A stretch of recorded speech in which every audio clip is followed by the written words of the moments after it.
Bonjour les amis. Dans quelques jours, ce sera Noël. Oh, la dinde, la bûche, les chocolats. Oh, en attendant, je faisais un peu d'exercice. Oh, oh. Il est l'heure, à présent, de vous conter la merveilleuse histoire Un Noël magique. Souvenez-vous, hier, le Père Noël avait demandé à Victoria de l'aider. Va-t-elle accepter sa proposition ? Oh, faire de l'exercice, ça fait du bien. Alors, la suite de l'histoire. Sans hésiter une seconde, Victoria accepta d'aider le Père Noël. Le Père Noël l'emmena aussitôt au centre de tri où était stocké tout le courrier que les enfants du monde entier lui avaient adressé. Toute l'équipe du Père Noël fut très surprise en voyant la jeune fille.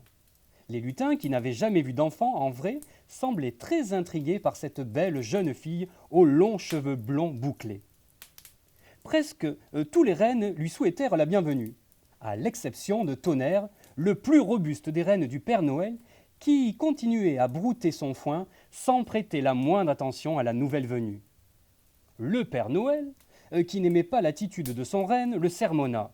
« Oh, Tonnerre, vieux grincheux, veux-tu bien souhaiter la bienvenue à notre ami ?» Ce bougon de Tonnerre, se sentant obligé, fit un signe de la tête et se remit aussitôt à brouter. Le Père Noël donna à la jeune fille quelques explications sur le comportement du renne en chuchotant. Tonnerre n'aime pas beaucoup les enfants, car lorsqu'il était plus jeune, voyez-vous, des enfants se sont moqués de lui. « Ah bon ? Et pourquoi cela ?» le questionna Victoria. À ce que le Père Noël répondit.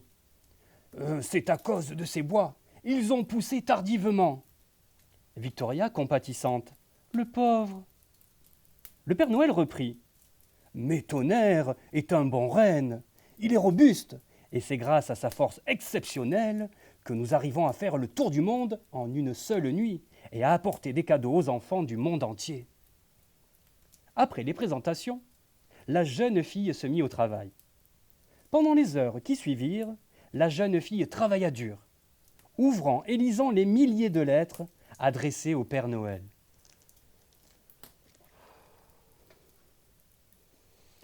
Oh, j'espère que vous avez été bien attentif. Si vous souhaitez savoir si Victoria va arriver à lire toutes les lettres, je vous donne rendez-vous demain, même lieu. Quant à moi, je me remets au sport. Oh là là. À demain, les amis.